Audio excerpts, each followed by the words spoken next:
Welcome everybody. Bienvenidos todos al Partido Independencia para esta charla, realmente una escuela dominical sobre Biblia y Estado. Soy Dr. John Coben. Estamos en Viña del Mar, Chile hoy día, como siempre, haciendo esta pequeña charla sobre un tema bastante importante para todos los creyentes, especialmente los libertarios, la persona que entiende bien lo que está diciendo la Biblia sobre la filosofía política, teología política, de políticas públicas. Entonces, estamos en el día 17 de noviembre de 2018. Hoy día estamos tocando la cuarta parte de ese tema. Antes consideramos algunos aspectos muy importantes que está grabado igual en la página Facebook y en nuestra página de Partido Independencia de Valparaíso de YouTube, sobre la perspectiva de Romanos 13, 1 a 4, 1 a 7 realmente, y también 1 de Pedro 2, 13 a 17, donde estamos obligados a someternos al Estado porque el Estado está ordenado por el Señor y el Estado está ya para dar recompensa a los que hacen lo bien y castigar a los que son malhechores. Y hemos visto en la primera parte de Biblia y Estado, esta conferencia, que realmente la palabra bien y mal no está definido porque lo que Dios dice, sino lo que dice el Estado. Si Nerón es el dictador o la persona encargada en ese momento, el señor de los señores en la tierra, ellos van a tomar decisiones de lo que es bueno y malo solo, y no van a seguir la palabra de Dios para conseguir información sobre lo que es bueno o malo. Esa es la clave para interpretar bien Romanos 13 y también 1 de Pedro 2. Esa es en la primera charla, conversamos eso. Después tuvimos una charla considerando todos los versículos de la Biblia, porque nosotros tenemos que entender que Romanos 13 no puede ser dominante de todo el resto que conocemos sobre la doctrina de políticas públicas en la Biblia. Hay 188 mínimo actos del gobierno que es una política pública en la Biblia, que nosotros podemos interpretar y entender algo más sobre la teología de políticas públicas en la Biblia. Entonces, consideramos en parte 2 todos esos y tenemos una mejor idea de todo el consejo de Dios, como dice en Hechos capítulo 20, todo el consejo de Dios, no solamente en los dos versículos indicados. Y después de eso, nosotros tenemos en la parte 3 algunos otros temas sobre la historia, y cómo podemos entender la Biblia fuera de su contexto. No se puede. Y conversamos sobre el hecho que si no podemos realmente entender qué pasó en Valparaíso hace 100 años, o en cualquier otra parte del mundo que usted está escuchando, ¿cómo podemos entender solamente con nuestra memoria, a nuestro intelecto, lo que pasó en el día de Pablo o Jesús o Pedro, etcétera, hace 2000 años, efectivamente? Y no se puede, no se puede, tenemos que estudiar y entender bien el contexto histórico. Entonces, con esta fundación de 3 partes, llegamos a una parte importante ahora, en que podemos definir qué es una política pública mejor y cuáles son las ideas de políticas públicas usadas, o teologías usadas por evangélicos y algunos católicos y ortodoxos en el mundo cristiano, históricamente y hasta el día de hoy. Entonces, hoy día estamos considerando efectivamente dos aspectos, dos partes. Uno es una teoría de políticas públicas que es bastante general, que puede estar en cualquier curso de economía o políticas públicas que ofrezco, que no tiene nada que ver con temas religiosos, que es una teoría importante para entender qué es política pública. Y después vamos a tener una idea, cuáles son las 4 perspectivas bajo 2 escuelas de pensamiento entre los cristianos para interpretar políticas públicas y entender el Estado. Entonces, ese es nuestro lema o nuestra idea para el día de hoy. Cumpliendo estas 2 cuestiones, vamos a tener bastante listo la teología de políticas públicas y nos falta 1 o 2 sesiones más para considerar algunos otros detalles importantes. Mira, la idea de política pública suena un poco extraño a los oídos de la mayoría de personas. Cuando yo tomé la decisión de estudiar políticas públicas en 1994, realmente yo no tenía ni idea qué es una política pública. ¿Qué significa eso? ¿Es ciencias políticas? ¿Es administración pública? O solamente política mismo. Es la idea de buscar escaños o buscar ser presidente o alcalde. Es como correr por distintas oficinas en el gobierno o ser burócrata o funcionario de Estado o empleado público. Realmente no tiene nada que ver con ninguna cosa así. La política pública fácilmente es cualquier acción del gobierno. Esa es una política pública, cualquier acción del gobierno. Y lo que necesitamos hacer en la ciencia de políticas públicas es determinar si algo es eficiente, si el Estado está haciéndolo o el gobierno está haciéndolo, y si va a ser eficaz para supuestamente el bien común o interés público, que es una idea que bien espurio, que probablemente no existe, pero igual está usado mucho en la literatura académica en el mundo, que la política pública existe para beneficiar el bien común o para beneficiar el interés público, no intereses privados. Por ejemplo, nadie va a decir, en nuestro caso de Chile, que ya vamos a instalar una política pública para que el señor presidente Piñera puede ganar $8 billones. Nadie va a decir que ya esa es una buena política pública porque beneficia solamente a una sola persona. Puede ser que existe, ese es otro tema, puede ser que realmente existen en el mundo políticas para beneficiarse a personas solas o individuos o empresas. Pero la idea de política pública pura es tener acciones del Estado o el gobierno que beneficia a bien común o la gran mayoría de personas. Por esa razón tenemos supuestamente policía, tenemos caminos y carreteras, tenemos defensa nacional, tenemos escuelas públicas y muchas más políticas públicas. Pero la política pública se puede dividir en tres distintas áreas, tres distintos tipos de políticas públicas, y podemos hacer eso para entender cuáles son de ellos, son más eficientes o menos eficientes, o pueden ser malos o buenos, o posiblemente buenos. Y algunos libertarios van a discrepar que realmente no hay ninguna política pública que es buena, tenemos que votar a todo. Esta es la escuela de anarquía.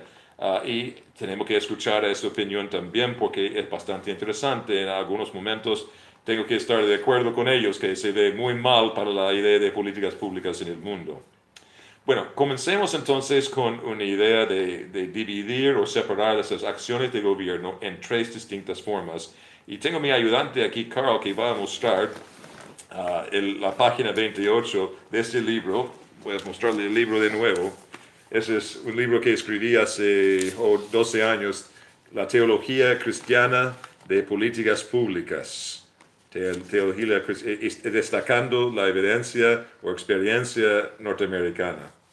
Estoy un poco chueco aquí porque estamos publicando en Facebook y YouTube Live, y por eso las cámaras están a distintos niveles. Perdón, no somos tan tecnológicos como deberíamos ser aquí. Ya. Entonces, Carl, si se puede mostrar esta tabla, por favor, que está en página 28 del libro, te lo agradezco. Y podemos ver, está en inglés, pero Carl también puede hacer una breve traducción. Me imagino que de esos. El problema es para mostrar una sola cámara y no al otro. Oh, bueno, no sé si se va a servir bien, pero intento lo que puede. Y voy a conversarlo y hacer la mejor traducción posible en eso. Tenemos tres tipos de políticas públicas, y las políticas públicas, como toda la ciencia, está basado en la filosofía. Y recuerdo la última vez en número 3 de esta serie de charlas, hablamos sobre por qué personas tienen PhD cuando son doctores de filosofía, cuando no estudian filosofía directa. Es porque el método científico tiene que ver con la filosofía. Todo tiene base en el método científico o el método deductivo y lógico. Entonces estamos usando la lógica para encontrar o contestar algunas preguntas o hipótesis de la vida. Y en política pública no es diferente. Efectivamente tenemos dos filosofías que dominan la gran parte de políticas públicas. Esas filosofías se llama la filosofía o los derechos negativos y los derechos positivos. Un derecho negativo es un derecho que yo tengo como persona en contra de todo el resto del mundo que quieren posiblemente violarme. Tengo el derecho de mi vida, el derecho de la propiedad y el derecho de libertad. Esos son mis tres derechos que Tomás Jefferson destacó en la Declaración de Independencia en Estados Unidos y ha sido muy popular en el mundo desde entonces. No voy a conversar de hecho que algunos libertarios creen que no hay derechos y ellos tienen otra filosofía para basar su libertarismo, que para mí es un gran fracaso. Yo creo que deberíamos identificar tres derechos así y defenderlos. Y por esa razón se basa la idea del libertarismo y tenemos la idea que necesitamos tener menos Estado y más mercado porque no podemos confiar que el Estado va a proteger estos derechos. Entonces voy a pasar por encima de este argumento que derechos no existen y argumentar que sí, hay tres derechos de seres humanos que existen y tenemos que protegerlos. Para eso tenemos políticas públicas reactivas. Es el primer tipo, la primera categoría.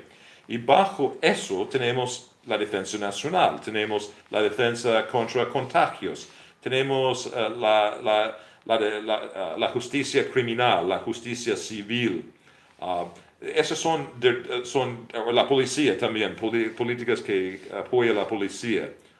Tenemos ese tipo de políticas reactivas para proteger directamente personas que han sido violados o que pueden ser violados en el futuro por tener una defensa. También Frederick Bastiat llamó esas las políticas defensivas. Esas dos cosas son equivalentes, igualitarios o iguales. Son políticas defensivas o políticas reactivas, que es la palabra que uso en mi libro.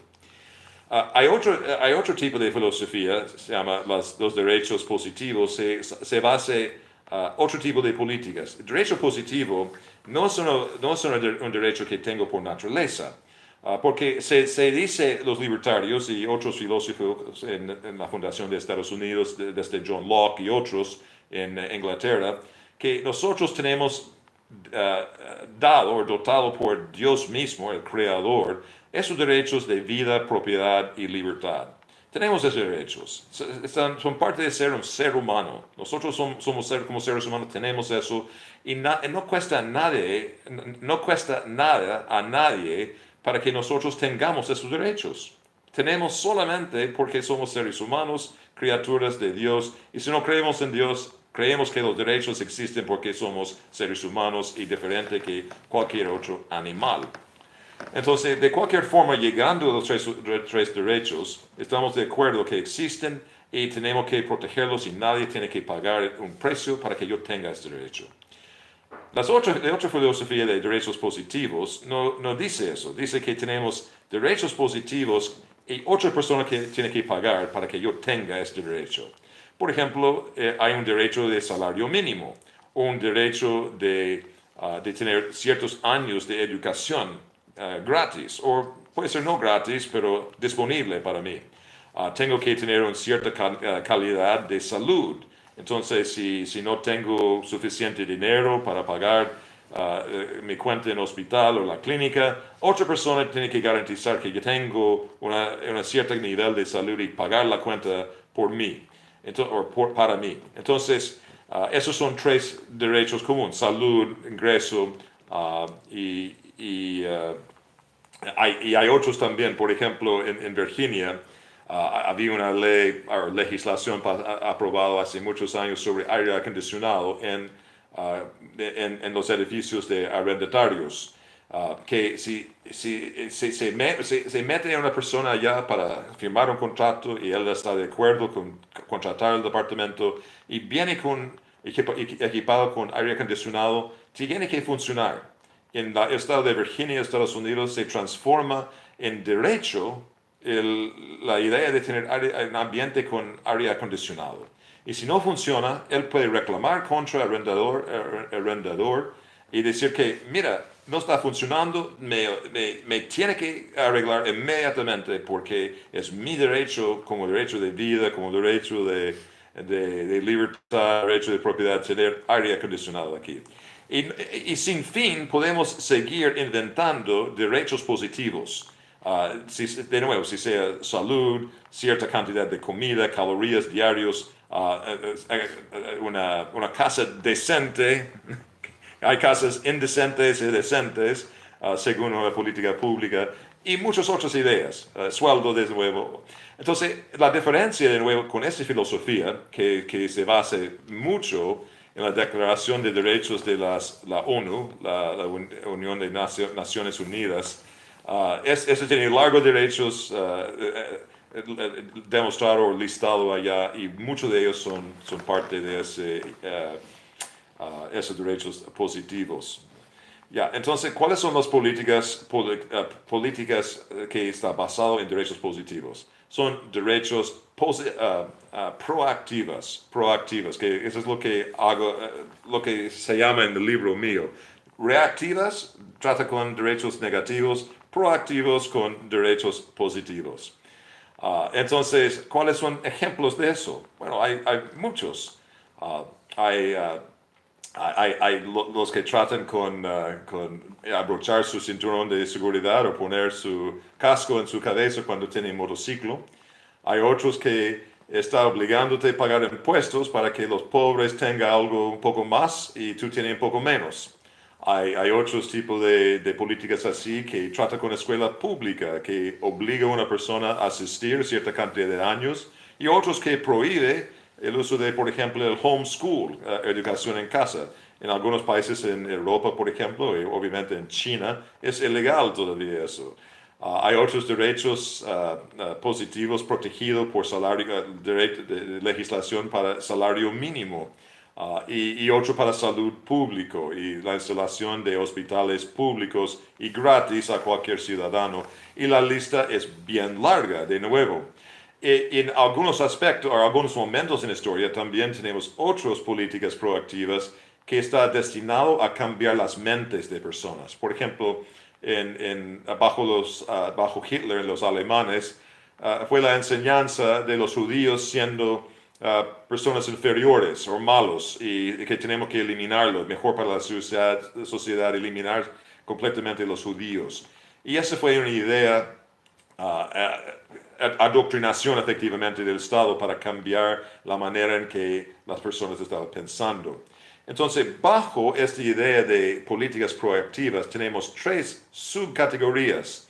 Uno es cambiar su manera de pensar, como en el caso de Hitler. Otro es una política con destino o con la idea de cambiar tu comportamiento, abrochar cinturón de seguridad o poner casco de nuevo, o no fumar marihuana, o no tomar demasiado grasa trans en su dieta, o aceptar la idea de identidad de género.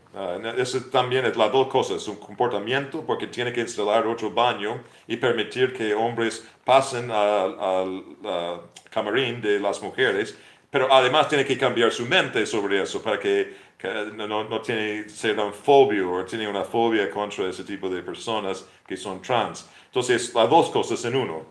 Y también tenemos otras políticas de redistribución que siempre trata con el socialismo directo, donde estamos sacando dinero de un grupo y traspasando ese dinero a otro grupo. Esas son parte de política pública redistributivo.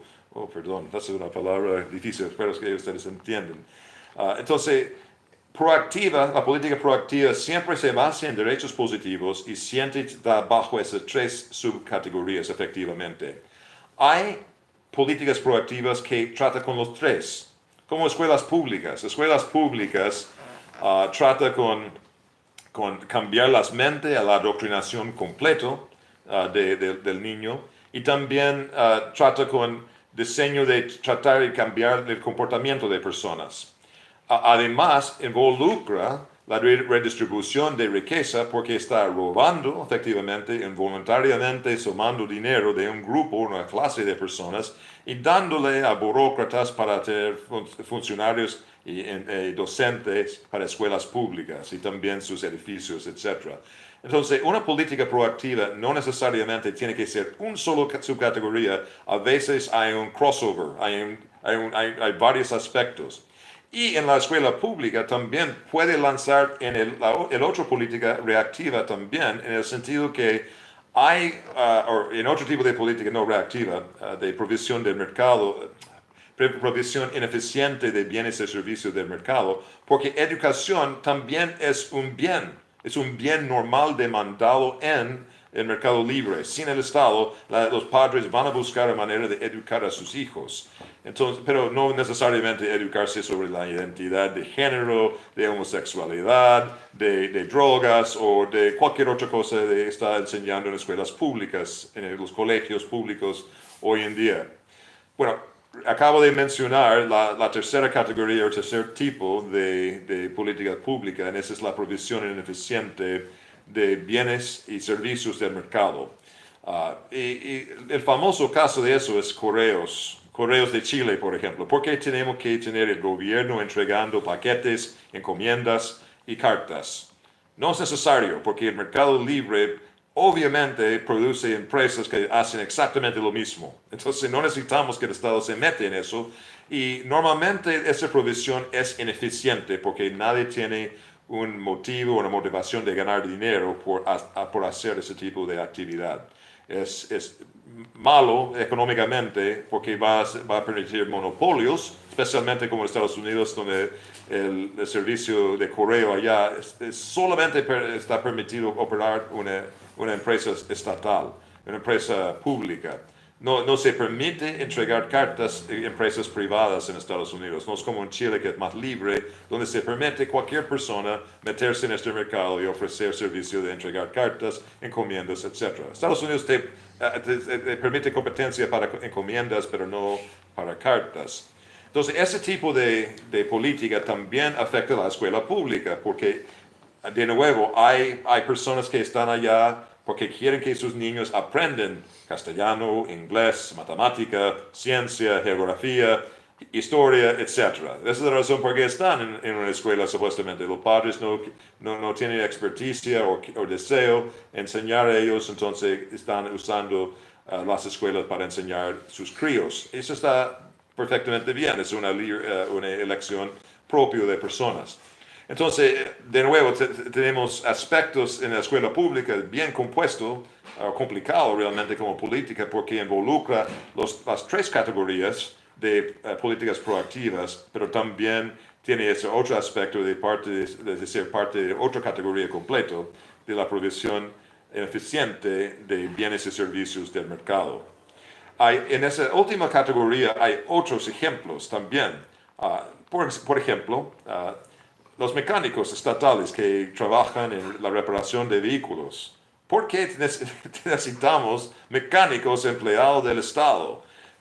El mercado está lleno de mecánicos y no hay ninguna razón creer que una persona un funcionario del Estado va a preparar mejor los vehículos. Otra idea es los inspectores de edificios.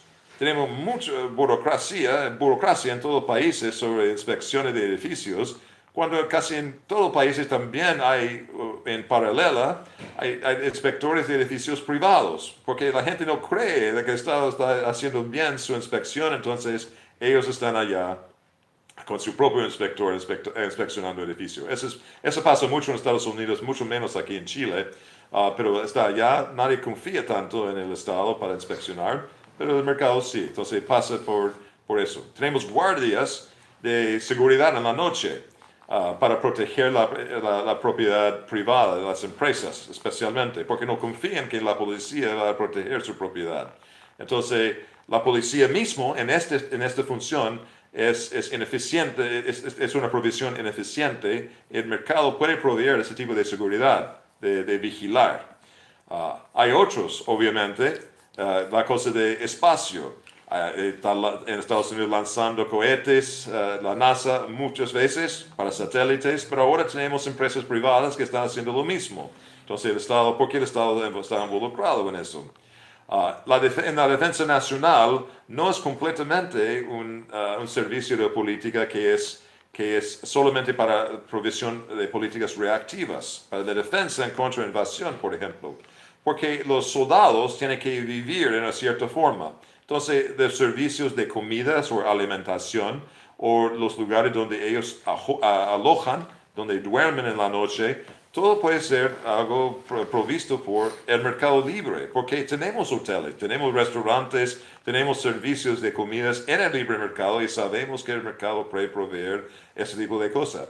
También la educación básica universitaria de ellos. Puede ser que algunos elementos el Estado tiene que proveer por especialidades para oficiales, pero seguramente hay 3 de los 4 años que son temas básicos que puede proveer cualquier otra universidad o otro tipo de educación superior provisto por el mercado.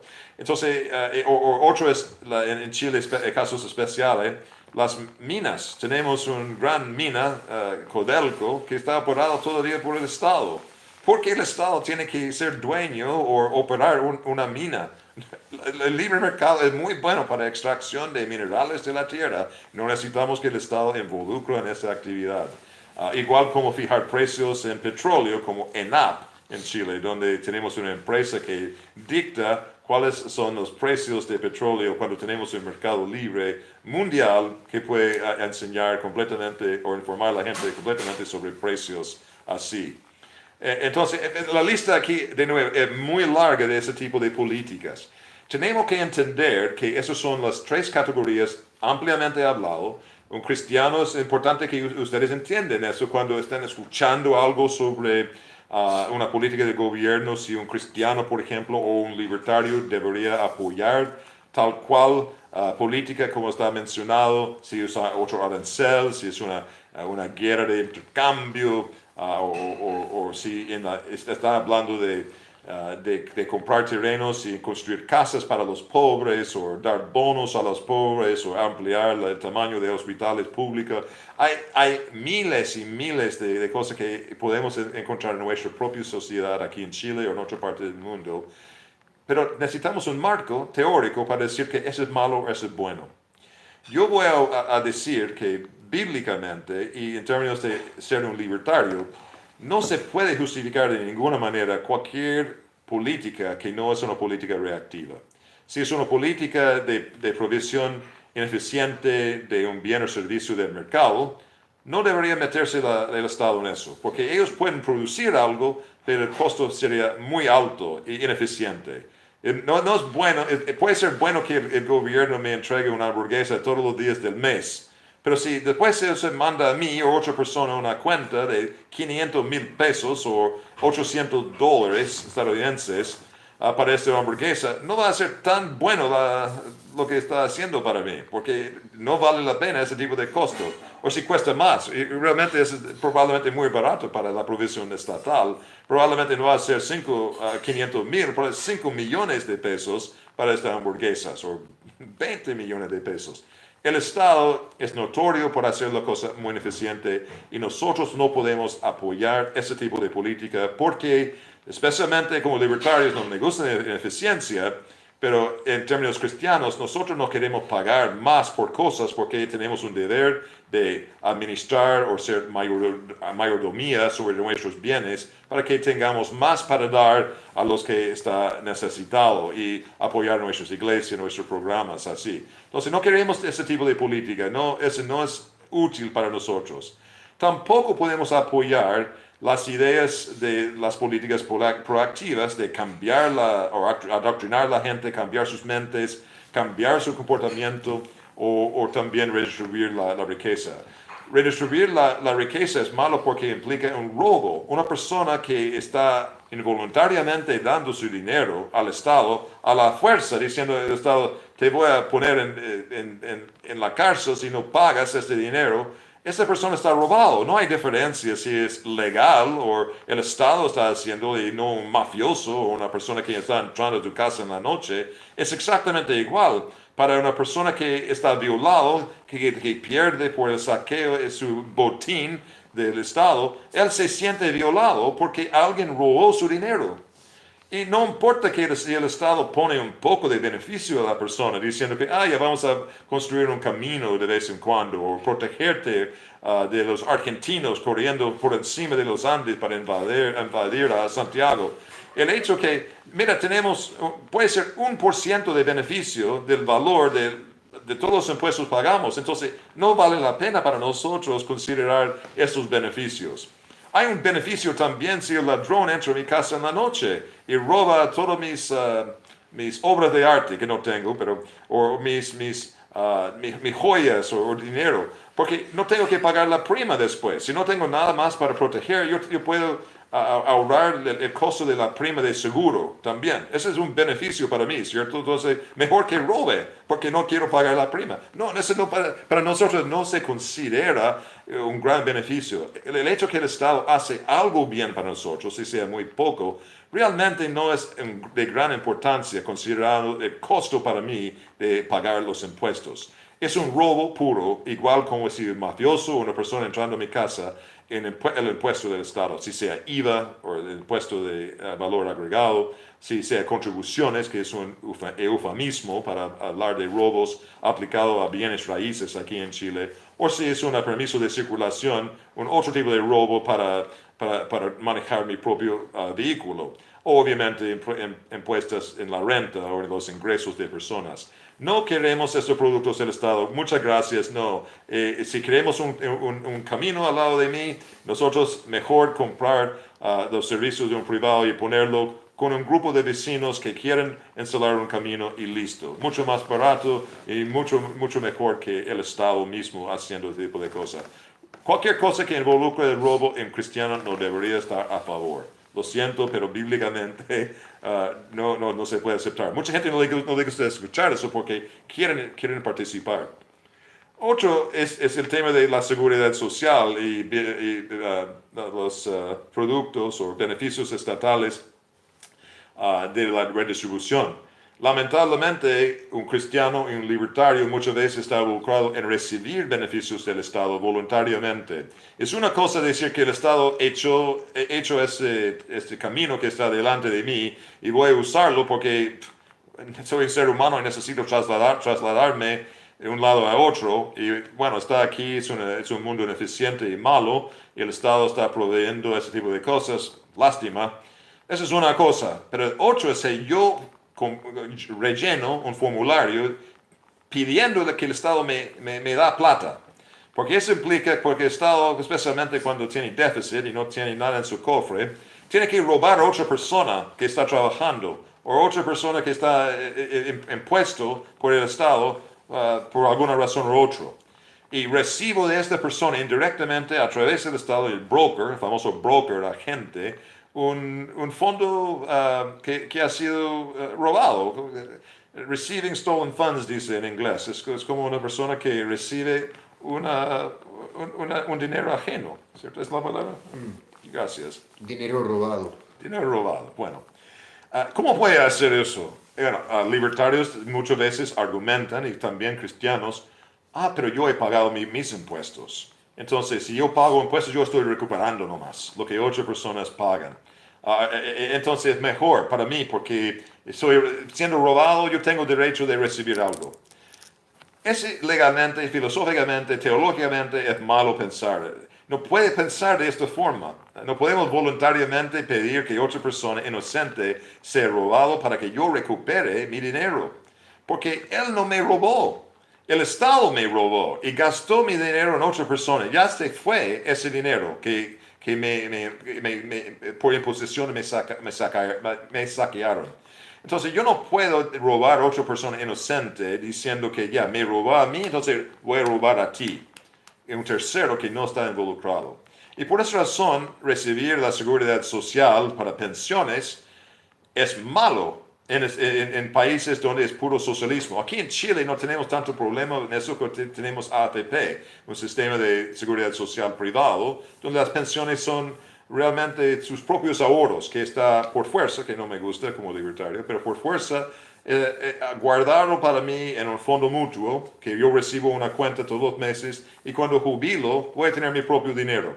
En otros países, Estados Unidos, Canadá, Europa, Australia, Nueva Zelanda, muchos lugares así, yo creo que Nueva Zelanda, no estoy seguro sobre Nueva Zelanda, pero muchos más países, especialmente China, obviamente países comunistas, reciben los viejos o viejitos, perdón, los ancianos, dinero de personas que están trabajando. Puro robo, es una transferencia de bienestar y no es diferente que un pobre pidiendo las limosnas públicas por no tener suficiente dinero. Es una transferencia de una parte a otra.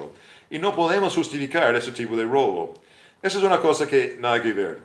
Ya, y no voy a hablar más de eso en ese momento porque hay muchos más ejemplos y si alguien tiene una pregunta, obviamente aquí en YouTube y en Facebook hay lugares donde ustedes pueden poner sus preguntas y podemos contestarlo después. Tampoco podemos como libertarios o como cristianos estar a favor de cualquier política que está con designio de cambiar nuestros pensamientos o nuestra forma de compartir. Obviamente, como cristiano, yo no acepto la homosexualidad o la transexualidad o matrimonio gay o el aborto. Bueno, el aborto es otro tema, perdón. No podemos incluir el aborto porque esa es una tercera persona involucrada. O otras políticas son la drogadicción o el uso de drogas y otros vicios, uso de prostitutas. No estoy a favor de ninguna de estas cuestiones, ni tampoco el aborto, pero el aborto es, de nuevo, me equivoqué por mencionarlo en esta categoría. Mira, las personas que no son convertidos a Cristo van a aprovechar de muchas cosas que no estoy de acuerdo yo. Van a ser homosexuales, van a ser adúlteros, van a robar, van a hacer muchas cuestiones también que son ilegales en términos de la ley o legislación y también bíblicamente.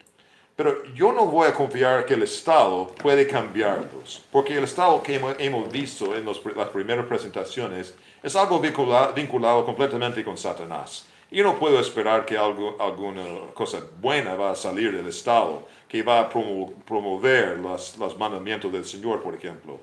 No, las personas cambian su comportamiento porque tienen convicciones adentro, desde su propio ser, que yo no voy a ser adúltero, yo no voy a ser drogadicta ni borracho, yo no voy a ser una persona que practica poligamía. Y eso es porque he escuchado la palabra de Dios, me fluye mi mente, y yo digo, yo voy a obedecer a Dios mejor que mis deseos carnales, y voy a cambiar mi comportamiento. Entonces, para un libertario igual, cree que la mejor manera de cambiar la sociedad y los vicios o reducir vicios y otros problemas es por persuadir personas voluntariamente, hablar con ellos, incluso si no es religioso, en un grupo de Alcoholics Anonymous o Alcohólicos Anónimos, diciendo, es mejor que no sea borracho o no ser drogadicto. Tu vida va a ser mejor y convencer a la gente que es mejor a su propio interés no hacerlo. O espantarlo diciendo que si ustedes practican esas mentiras y practican ser borrachero y drogadicta y homosexual, adúltero, etc., tú vas al infierno, el lago que arde con azufre por todos los siglos. Y es espantar a la gente y decir que ya, yo no quiero ir. Entonces voy a obedecer a Dios mejor que mis propios deseos. Esa es la forma de cambiar las preferencias, gustos y comportamiento de personas. También es la manera de cambiar su manera de pensar. Y no necesitamos que el Estado se mete para cambiar los comportamientos o pensamientos de personas. Entonces, estamos como cristianos y libertarios rechazando completamente políticas que son proactivas o de provisión ineficiente. Esos dos sí o sí. Chao nomás, como dice en Chile, hasta luego, no podemos estar involucrados con esos.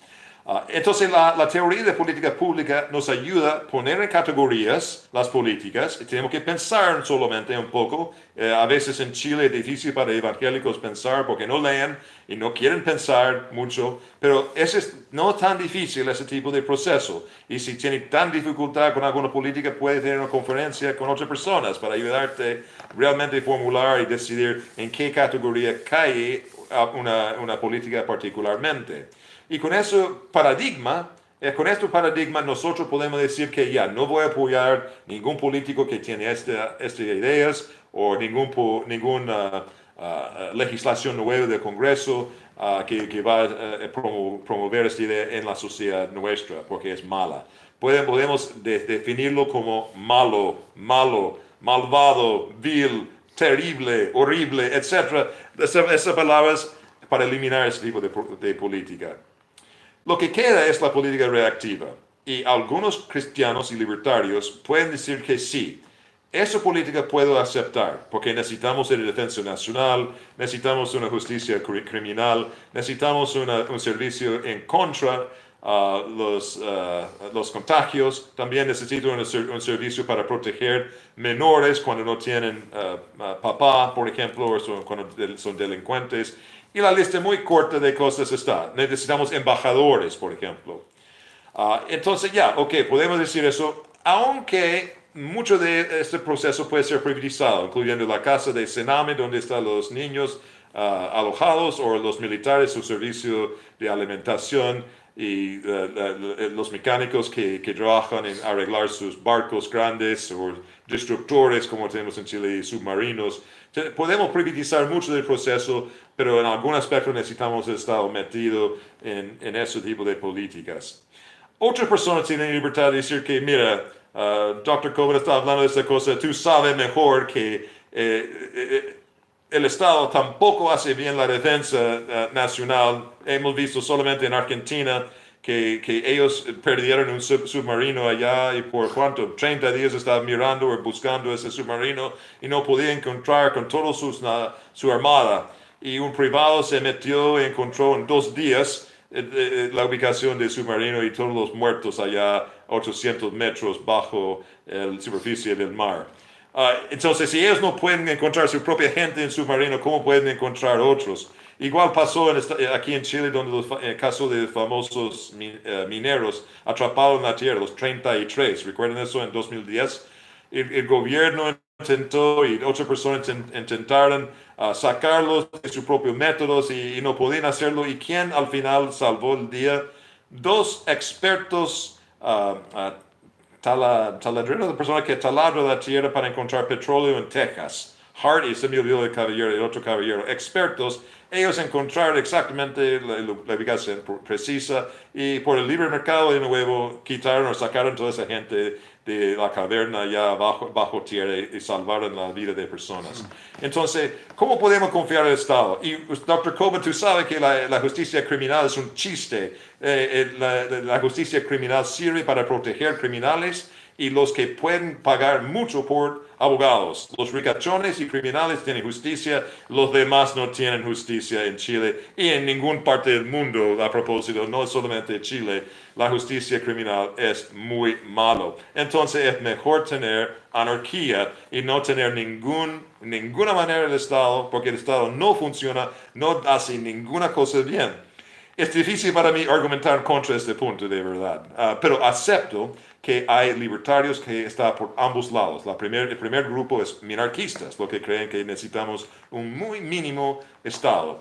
Y otros que son anarquistas, que no quieren caos, sino no quieren Estado. Creen que el Estado produce caos. Si tenemos anarquía pura, tenemos que armarnos, obviamente, para protegernos, que no es necesariamente una mala cosa. Pero es mejor tener este costo y esta sociedad donde protegemos nuestros propios intereses, que confiar en el Estado mismo para hacerlo. Ese no es el cielo donde vivimos. Los anarquistas van a decir, van a tener problemas bajo anarquía, pero los problemas con el Estado son peores que con anarquía. Ese es su argumento. No están predicando una utopía de Marx o traer el cielo a la tierra. Está diciendo que vivimos en un mundo caído y no podemos esperar mejor.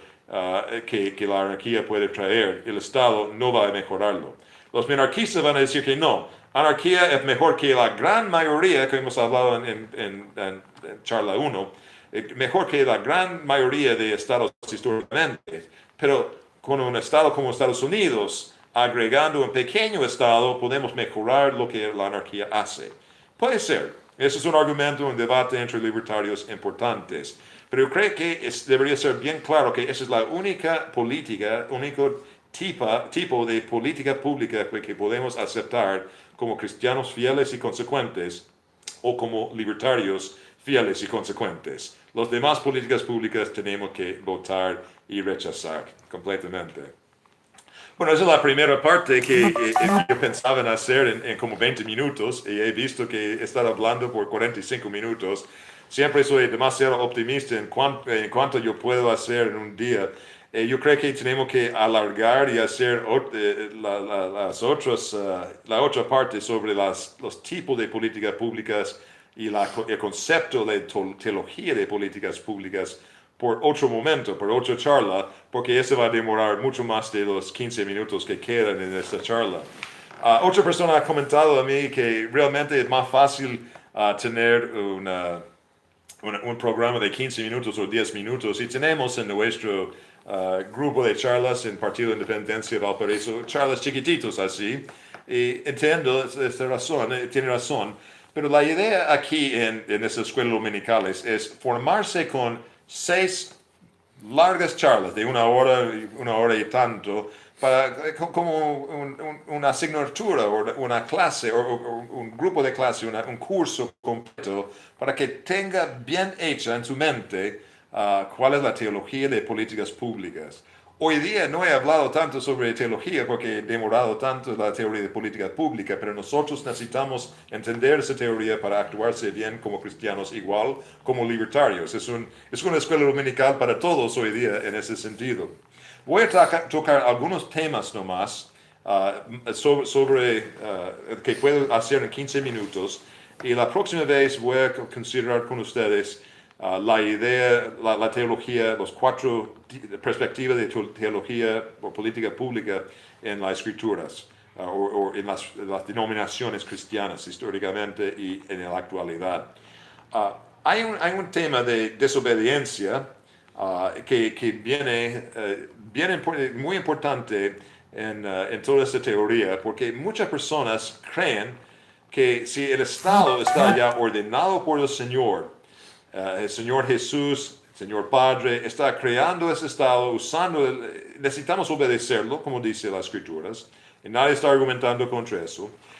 Pero está allá por un gran propósito, y si está en un gran propósito, nosotros no podemos rebelarnos contra eso, porque nuestra obediencia al Señor es mostrarlo por someternos completamente al Estado. Yo voy a decir que esa no es la perspectiva bíblica para nada, y ahora vamos a llegar un poco a la Biblia. Es una escuela dominical, entonces debería concluir un poco de eso. Tenemos que considerar todas las escrituras, como Hechos 20 dice, cuando estamos interpretando Romanos 13:1.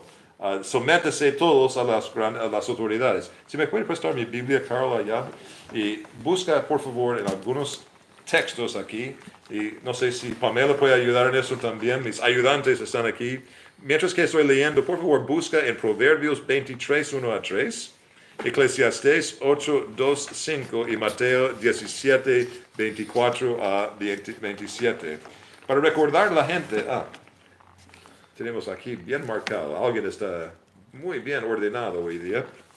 En Romanos 13 tenemos el famoso mandamiento de sumisión, que hemos hablado mucho en la primera charla, y voy a leerlo ahora para beneficio de todos aquí, escuchando parte 4. 13:1 dice el siguiente: sométese toda persona a las autoridades superiores, porque no hay autoridad sino de parte de Dios, y las que hay, porque por Dios han sido establecidas. Eso es. Y Carl, tú puedes buscar el resto para mí y leerlos allá.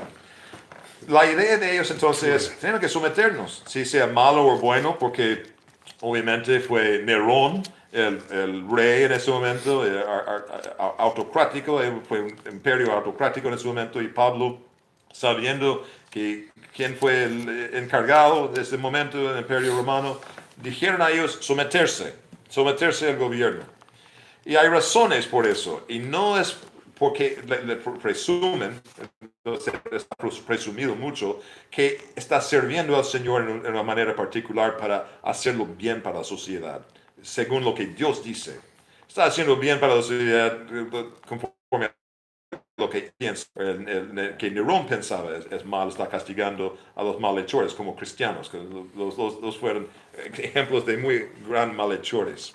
No, la Biblia enseña otro tipo de sumisión. Es una sumisión pragmática. Estoy usando esa palabra que normalmente tiene connotación negativa, en un sentido no negativo, sino la idea de algo práctico.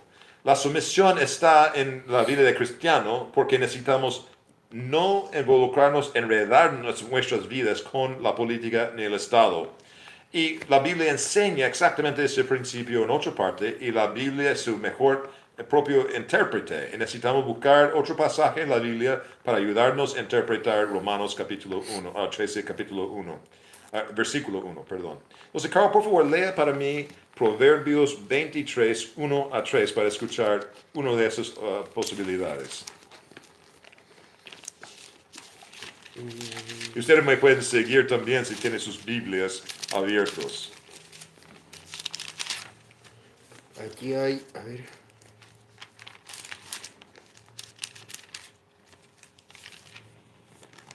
Proverbio. 23, 1 a 3. ¿Qué está aquí? Cuando te sientes a comer con algún señor, considera bien lo que está delante de ti, y pon cuchillo a tu garganta, si tienes gran apetito. No codices sus manjares delicados, porque es pan engañoso. Muy bien. Entonces, tenemos un aspecto pragmático en eso. Acabo de ver que nosotros no tenemos micrófono aquí cerca de mi boca. Espero que todos estén escuchando bien, y a ti, Carl, cuando está hablando. Una gran equivocación puede ser. O si no, el sonido va a ser bien, no sé. No estamos escuchando nosotros mismos. Entonces, en Proverbios 23 tenemos una actitud que está enseñando delante del rey pragmático, que vamos a cuidarnos de que no ofender al rey. Esa es la idea. Y también está enseñado en otra parte, en Eclesiastés 8, 2 a 5. Si se puede encontrar el próximo libro aquí, Eclesiastés.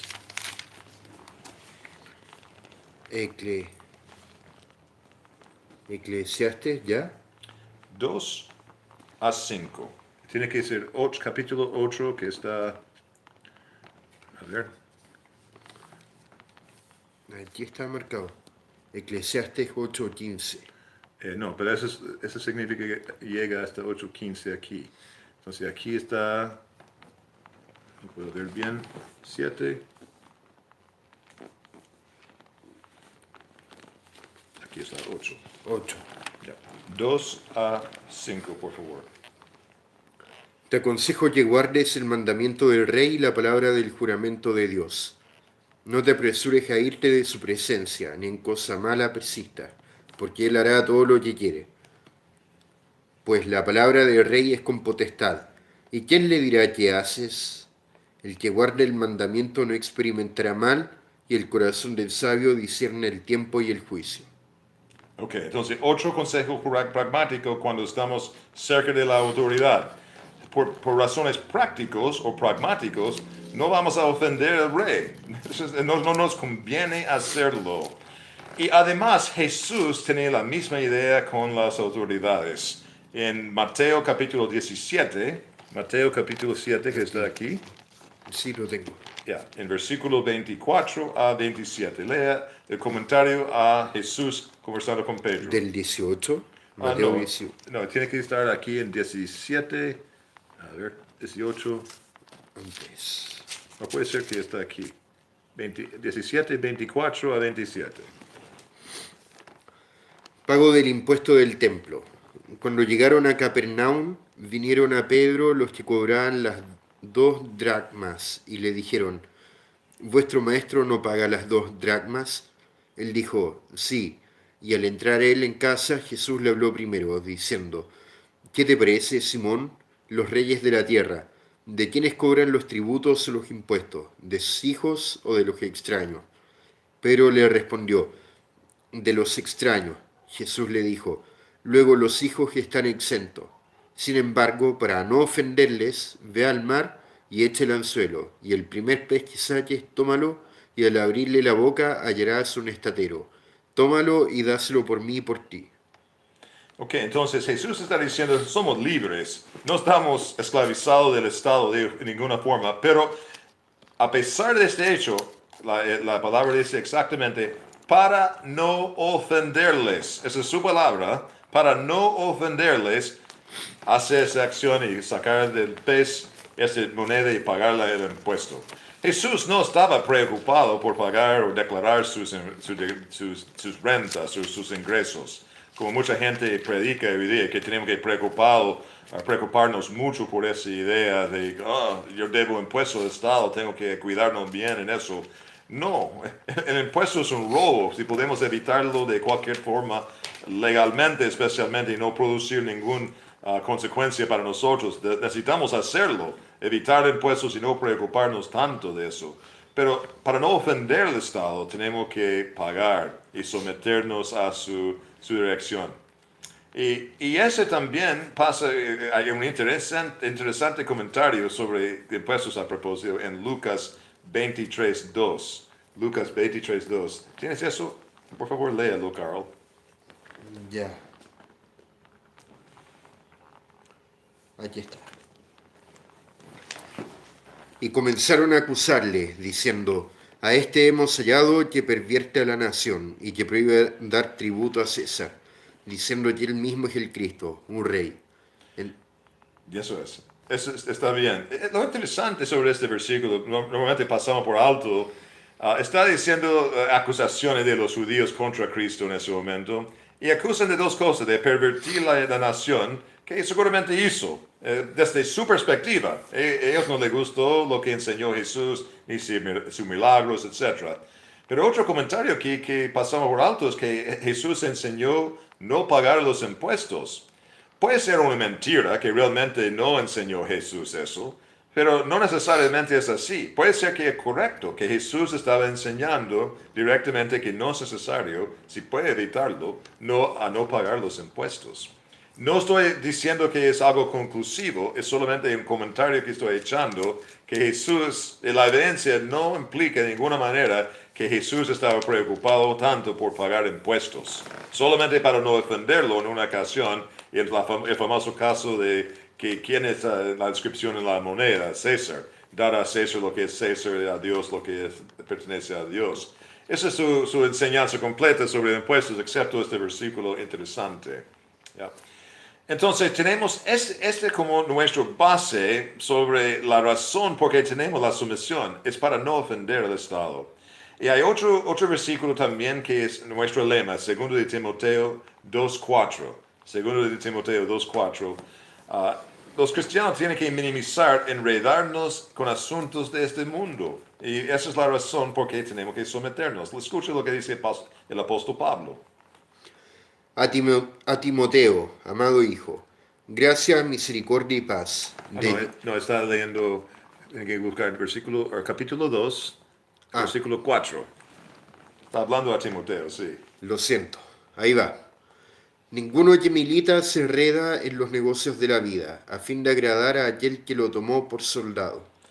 Eso es importante. Entonces nosotros estamos aquí no para combatir el Estado. El Estado es malvado, está vinculado con Satanás, está completamente contrario a lo que estamos haciendo en la iglesia, está en contra de lo que está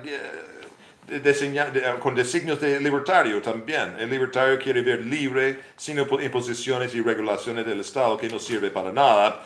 Entonces, ese no es nuestro amigo, no es una cosa que queremos alabar, avalar y apoyar de ninguna forma como cristiano, con la pequeña excepción de las políticas reactivas.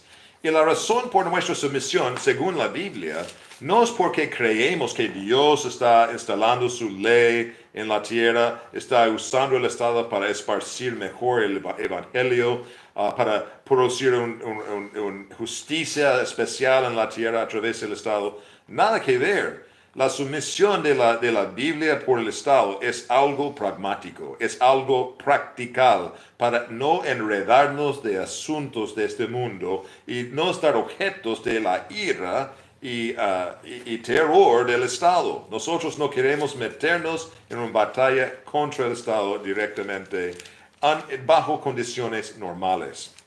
Ahora estamos llegando a la hora y estamos el próximo paso es, pero Dr. Coben, ¿qué pasa cuando tenemos revoluciones como en el caso de Estados Unidos en directamente oposición del Estado, no con actitud sumisa para nada?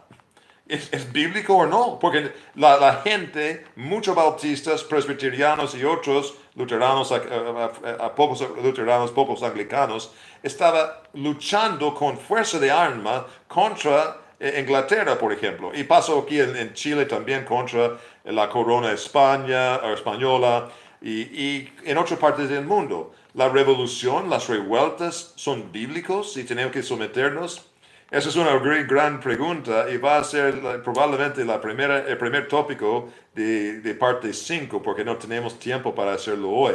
Pero la breve respuesta es sí. Hay también evidencia en la Biblia que a veces cuando tenemos la fuerza suficiente y la oportunidad, esa es la palabra está usado en 1 Corintios capítulo 7, tenemos que usarlo, tenemos que usar la oportunidad de estar libre y tener los beneficios de libertad del malvado, vil Estado.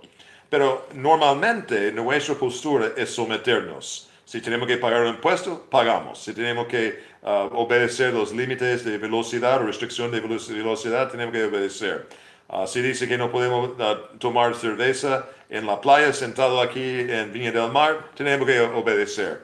Y otras cosas, de pasaportes, desde carnet o cédula de identidad y cualquier otra cuestión de la vida, sometemos, es nuestra postura como cristianos. Pero no es por motivos que estamos ayudando a la justicia de Dios en el mundo. Es porque nosotros sabemos que ese Estado es nuestro enemigo, está vinculado completamente con Satanás en una trinidad impía de la religión falsa, Satanás y el Estado.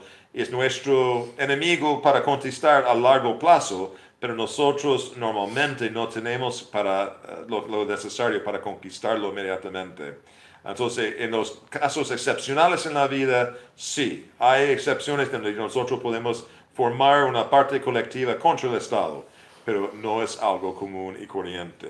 Y esa es la enseñanza de la Biblia sobre la sumisión cristiana a los líderes estatales. Entonces, la próxima vez vamos a considerar cuáles son las 4 perspectivas que hemos visto en historia y también en la Biblia, algunas personas sacando distintas partes de su política pública.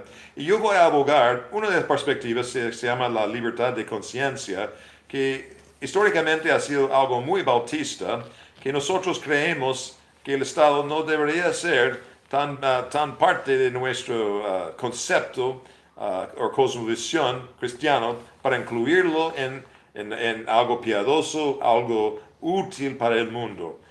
El Estado es más como una plaga, un peste que necesitamos evitar y hacer todo lo posible minimizar sus efectos. Y ese es el activismo de una persona que tiene una libertad de conciencia, esa perspectiva de libertad de conciencia. Pero voy a detallar eso la próxima vez cuando tenemos una hora completa de nuevo.